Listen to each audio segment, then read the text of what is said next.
का जैसे मैंने बताया था कि हम एंटीबायोटिक्स को और नारकोटिक्स को और वैक्सीन के मोड ऑफ एक्शन को डिटेल में पढ़ेंगे। तो आखिरी चैप्टर फार्माकोलॉजी के अंदर ये 3 टॉपिक्स बहुत ही अहम हैं और ये बार-बार एग्ज़ाम में आए हैं। तो यूँ कह सकते हैं कि एग्ज़ाम के फेवरेट टॉपिक है, इसीलिए हमें थोड़ा-सा इसको डिटेल में पढ़ना पड़ेगा। हम बढ़ते हैं सबसे पहले एंटीबायोटिक के डेफिनेशन की तरफ। कुछ यूँ डिफाइन किया जाता है कि इट इज़ अ ड्रग। अब ये कौन सा ड्रग है? ये है फार्मास्यूटिकल ड्रग, ठीक है? It is a drug that kills और retard the growth of bacteria, ठीक है? रिटार्ड का क्या मतलब है? मतलब है कि रोकता है। रिटार्ड का क्या मतलब है कि बैक्टीरिया की ग्रोथ को रोकता है, स्टॉप करता है, बढ़ने नहीं देता, उनके रिप्रोडक्शन को होने नहीं देता, ठीक है? और किल का तो मतलब वाज़ेह है कि उसको किल करता है उसी जगह पे, ठीक है? तो ये एंटीबायोटिक्स का ये काम है कि वो बैक्टीरिया को किल करेगा अगर ऑलरेडी वो डेवलप हो चुका है, और अगर वो डेवलप होने वाला है, उसकी रिप्रोडक्शन हो रही है, तो उसके रिप्रोडक्शन को ये स्टॉप करेगा, रिटार्ड करेगा, कम करेगा, रोकेगा, अपनी कोशिश करेगा, ठीक है? तो ये इसकी डेफिनेशन थी। अब ये हम डिराइव कहाँ से करते हैं, ऑब्टेन कहाँ से करते हैं एंटीबायोटिक्स को? तो जो मेन सोर्स है एंटीबायोटिक्स का वो है कि हम इसको डिराइव करते हैं माइक्रो ऑर्गेनिज्म में से। उन माइक्रो ऑर्गेनिज्म के अंदर क्या मौजूद है? उसके अंदर बैक्टीरिया खुद मौजूद है और फंजाई है, ठीक है? इन दो सोर्सेज से इसको हम डिराइव करते हैं, इससे प्रोड्यूस करते हैं एंटीबायोटिक्स को, ठीक है? अब इसके टाइप्स की तरफ बढ़ते हैं। इसके दो टाइप्स हैं। एक है बैक्टीरिसाइडल बैक्टीरिया एंटीबायोटिक, अगला है बैक्टीरियोस्टेटिक एंटीबायोटिक, ठीक है?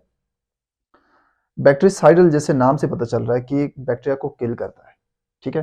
जैसे हमने यहाँ पे मेंशन किया था कि एंटीबायोटिक के दो मेजर काम है, या तो बैक्टीरिया को किल करेगा या तो फिर उसकी ग्रोथ को, रिप्रोडक्शन को स्टॉप करेगा।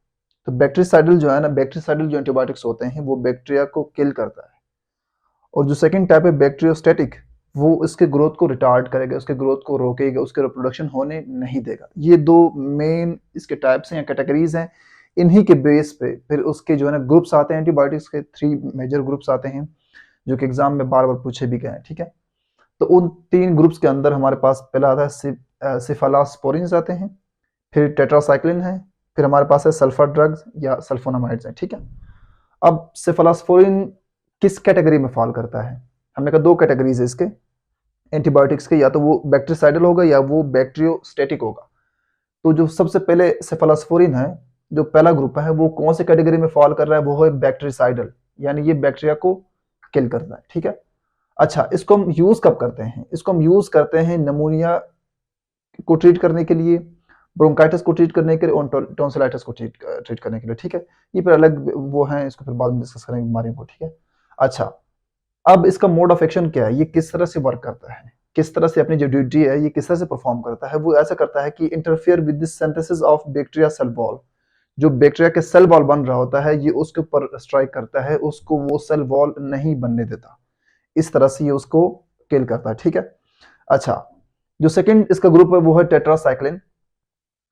अब ये जिस कैटेगरी से बिलोंग करता है वो है बैक्टीरियोस्टेटिक। स्टेटिक मतलब है रुक जाना, जमा हुआ, मुंजमद रहना, ठीक है? तो स्टेटिक नाम से पता चल रहा है कि ये क्या करता है कि बैक्टीरियोस्टेटिक, ये बैक्टीरिया की ग्रोथ को रोकेगा, आगे बढ़ने नहीं देगा, उसके रिप्रोडक्शन करने नहीं देगा, ठीक है? बैक्टीरियासाइडल साइडल जहां पे भी जैसे सुसाइड है, इस तरह साइड जहां पे आ जाए, साइडल जहां पे आ जाए, इसको पता चलता है कि इसने किल करना। जिस तरह हमारे पास होता है पेस्टिसाइड्स, ठीक है? सुसाइड, जितने भी हमारे पास इंसेक्टिसाइड्स होते हैं, तो साइडल से किल का मतलब होता है और स्टैटिक का मतलब होता है कि रुका हुआ, ठीक है? तो ये इसका मतलब है कि इसके रिप्रोडक्शन को रोकता है, आगे रिप्रोडक्शन के नहीं होने देता। जो टेट्रासाइक्लिन है, इसका मोड ऑफ एक्शन क्या है? ये अपना ये ड्यूटी किस तरह से परफॉर्म करता है? ये ऐसा करता है कि बैक्टीरिया के अंदर जो प्रोटीन की सिंथेसिस होती है, जो प्रोडक्शन होती है, जो प्रोटीन बन रहा होता है, उसको रोकता है, उसको प्रोटीन सिंथेसिस होने नहीं देता, ठीक है? अच्छा, अब ये हम कब यूज करते हैं? कौन सी बीमारी को ट्रीट करने के लिए हम इसको यूज करते हैं? इस टेट्रासाइक्लिन जो हमारे पास एक ग्रुप है एंटीबायोटिक का, इसको हम कब यूज करते हैं? इसको हम यूज करते हैं जब हमें इन्फेक्शन हो जाए रिस्पायरेटरी ट्रैक्ट में। जो रिस्पायरेशन का आपके वो जो पैसेज होते हैं, उसमें अगर कहीं पे इन्फेक्शन हो गया, या आपकी यूरिनरी ट्रैक्ट में कहीं पे इन्फेक्शन हो गया, तो उसको ट्रीट करने के लिए हम टेट्रासाइक्लिन एंटीबायोटिक लेंगे, जो एक ग्रुप है इसका। इसमें मुख्तलिफ वो चीजें आती हैं, ठीक है? एंटीबायोटिक्स आते हैं। जो थर्ड ग्रुप है, लास्ट ग्रुप इसका जो है, वो है सल्फर ड्रग्स है। उसकी कैटेगरी है, ये भी बैक्टीरियोस्टैटिक है, इसको ब्रॉड स्पेक्ट्रम बैक्टीरियोस्टैटिक भी बोलते हैं, ठीक है? अच्छा, इसका मोड ऑफ एक्शन क्या है? ये अपने ड्यूटी किस तरह परफॉर्म करता है? ये करता है फोलिक एसिड के सिंथेसिस को रोकता है ये, ठीक है? ये फोलिक एसिड के सिंथेसिस को रोकता है, और इसको हम कब यूज करते हैं, कौन सी बीमारी को ट्रीट करने के लिए यूज करते हैं, इसको हम नमूनिया और यूरिनरी ट्रैक्ट के इन्फेक्शन को ट्रीट करने के लिए हम इसको यूज करते हैं। तो ये हो गए 3 ग्रुप्स एंटीबायोटिक के, जो कि बहुत ही अहम है। ये इस ग्रुप्स के का बार बार पूछा हुआ एग्जाम में, प्रीवियस पेपर्स में।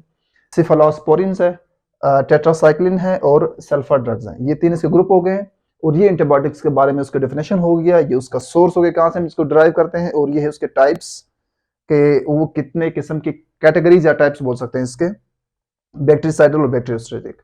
तो ये था एंटीबायोटिक्स के बारे में। ये अच्छा, अब हमारा नेक्स्ट टॉपिक है वो है नार्कोटिक्स, जो कि एग्जाम पॉइंट ऑफ व्यू से भी बहुत ज्यादा अहम है। ठीक है, एग्जाम में 1-2 बार आया हुआ है, लेकिन ये शॉर्ट क्वेश्चन में आया हुआ है। ठीक है, अच्छा, नार्कोटिक्स के बारे में कहते हैं कि ये स्ट्रॉन्ग पेन किलर्स हैं। ठीक है, अब पेन किलर जो थे वो तो एनर्जेटिक्स भी थे, तो फिर ये क्यों, वो ज़रा हल्की किस्म के हैं। पहले भी मैंने डिस्कस किया था कि वो जो हल्का सा पेन होता है उसको वो आप रिलीव करता है, लेकिन ये जो अक्यूट पेन होता है उसको ये रिलीव करता है, उसको किल करता है, पेन किलर है। ठीक है, अच्छा, अब इसकी प्रिस्क्रिप्शन, ये कब, इसकी हिदायत कब दी जाती है कि कब आपने इस्तेमाल करना है, तो इसके बारे में कहते हैं कि आपने तब इस्तेमाल करना है, आपने जो लेस पोटेंट पेन किलर्स हैं, जो कि हल्के पेन किलर्स जिनको एनाल्जेसिक्स बोलते हैं, उनके साथ आपने इस्तेमाल करना है। जैसे एस्पिरिन हो गया, पैरासिटामोल हो गया, पेनाडोल हो गया, इनके साथ आपने इसको लेना है। कब लेते हैं और क्यों लेते हैं, इसके 2 यूजेज है।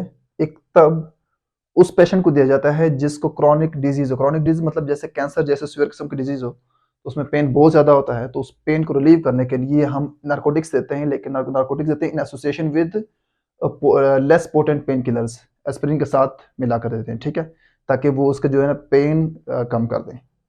उसके बाद हम इसको, दूसरा जो उसका यूज़ है वो है, इसको हम तब इस्तेमाल करते हैं जब ऑपरेशन के बाद, कुछ ऐसे ऑपरेशन होते हैं जिसमें आपको एनेस्थीसिया नहीं दिया जाता, तो उसमें फिर आपको क्या कहते हैं कि वो पेन को रिलीव करने के लिए, बहुत ज़्यादा एक्यूट पेन होता है, ठीक है, उसको रिलीव करने के लिए फिर आप क्या करते हैं कि आप पेशेंट को नार्कोटिक्स देते हैं, तो वो फिर इस तरह से उसका पेन रिलीव हो जाता है। ठीक है, अब इसके 3 एग्जाम्पल्स हैं, एक है मॉर्फिन, अगला है कोडीन और थर्ड है हेरोइन। ठीक है, मॉर्फिन के बारे में कहते हैं कि डायरेक्टली आपका सेंट्रल नर्वस सिस्टम के ऊपर एक्ट करेगा और आपको जो पेन होगा उसको रिलीव करेगा। ठीक है, और जो कोडीन है ये ओपियम डिराइव्ड है, इसके भी कुछ ऐसे फंक्शन है, जारी बात वो कर रहा है, पेन किलर है।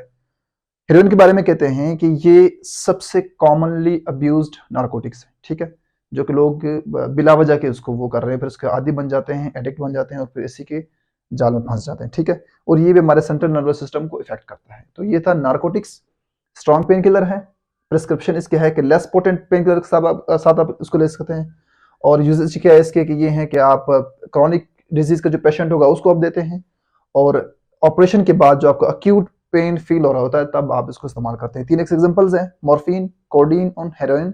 ये 3 एग्जांपल आप लिखेंगे, इंशाल्लाह ताला आपका शॉर्ट क्वेश्चन कंप्लीट हो जाएगा। ठीक है जी, तो हमारे इस चैप्टर का सबसे लास्ट टॉपिक जो है और जो बहुत ही अहम टॉपिक है वो है mode of action of vaccines. ठीक है, क्या कहना चाह रहे हैं इसके अंदर, वो ये कहना चाह रहे हैं कि वैक्सीन्स किस तरह से वर्क करते हैं, किस तरह से जो अपना एक्शन, अपनी ड्यूटी वो किस तरह से परफॉर्म करते हैं। सबसे पहले हमें ये समझना है कि वैक्सीन क्या चीज़ है, वैक्सीन हम करवाते क्यों हैं, और अगर किसी ने नहीं करवाया हो तो कम से कम कोरोना वैक्सीन तो सबने ही करवाया था, तो हमने क्यों करवाया था। बहुत सारे लोगों को कोरोना हुआ भी नहीं था, लेकिन फिर भी हमें वैक्सीन करवाना पड़ा, क्यों, यानी एक सोर्स ऑफ प्रिकॉशनरी मेजर हमने किया। ठीक है, शुरू से ही किसी खदशे से पहले हमने कोई तैयारी की, वो तैयारी क्या होती है। ठीक है, वो यहाँ बताते हैं कि आप अपनी बॉडी के अंदर कोई वायरस इंजेक्ट करवाते हैं खुद, लेकिन वो वायरस डेड फॉर्म में या इनएक्टिव फॉर्म में इंजेक्ट करवाते हैं, वीक फॉर्म में, कि वो आपकी बॉडी को नुकसान तो नहीं पहुंचा सकता।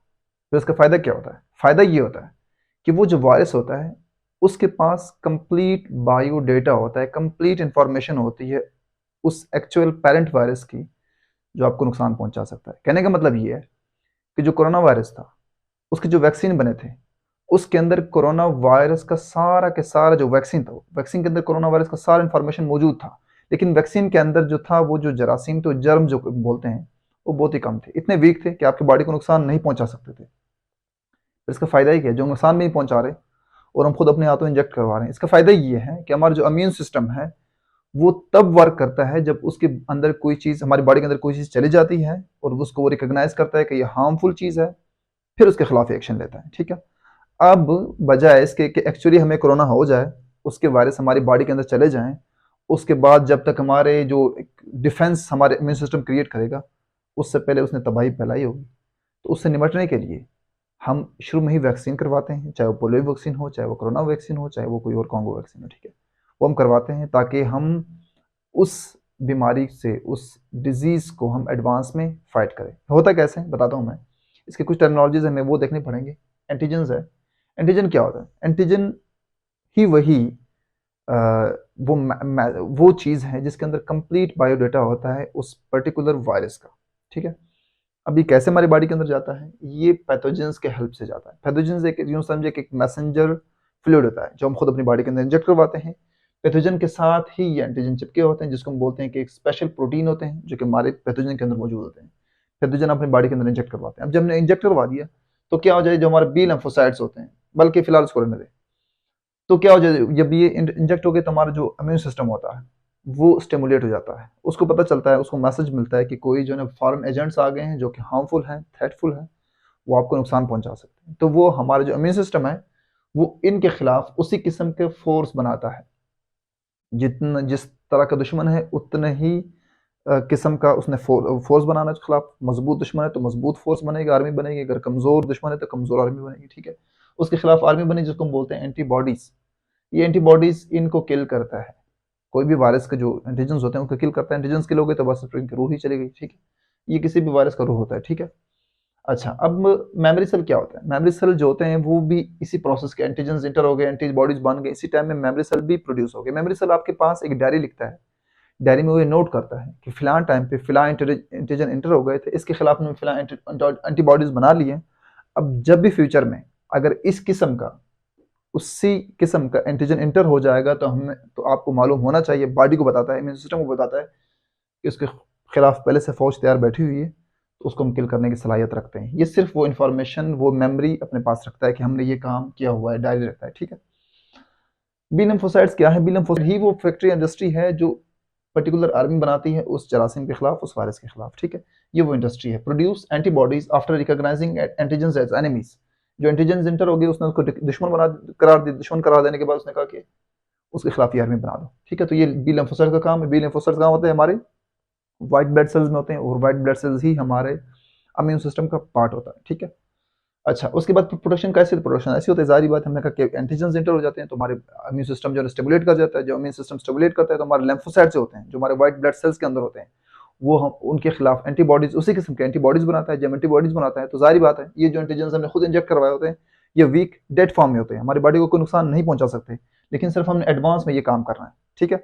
कि यानी कि जंग से पहले जंग की तैयारी कर रहे हैं, ठीक है। खुदा ना खास्ता अगर वो दुश्मन वाकई में आ गए तो हमें तैयार होना चाहिए, बजाय उसके दुश्मन दरवाजे पे पहुंच गया और फिर हम जो है ना तैयारी करें तब बहुत लेट हो जाता है, ठीक है। तो ये प्रोटेक्शन इस तरह करता है एडवांस में हमारे। फिर कोई भी अगर फ्यूचर में हमारे ऊपर कोई उसी तरह का जरासीम आता है, वायरस आता है, तो फिर वो उसके पास हमारी बॉडी के अंदर ऑलरेडी एंटीबॉडीज मौजूद होती हैं और उसको किल करती हैं। ये था mode of action of vaccine. बहुत अहम टॉपिक था, सबसे लास्ट टॉपिक भी था इस चैप्टर का। और इसी तरह नार्कोटिक्स से बहुत अहम है, एंटीबायोटिक्स है। इस चैप्टर के तीनों अहम टॉपिक्स हैं। कुछ भी आना होता है तो यहीं से आते हैं, और ये टॉपिक्स वैसे भी अहम है जनरल इन्फॉर्मेशन के लिए भी, और आगे अगर जो इस फील्ड को परसू करना चाहते हैं उनके लिए भी ये बहुत अहम है, और एग्जाम पॉइंट ऑफ व्यू से भी बहुत अहम है। ये बार बार ये क्वेश्चन आए हुए हैं। तो ये चैप्टर यहीं पे ख़त्म हो जाता है। नेक्स्ट चैप्टर में मुलाकात करते हैं इंशाल्लाह। अल्लाह हाफ़िज़।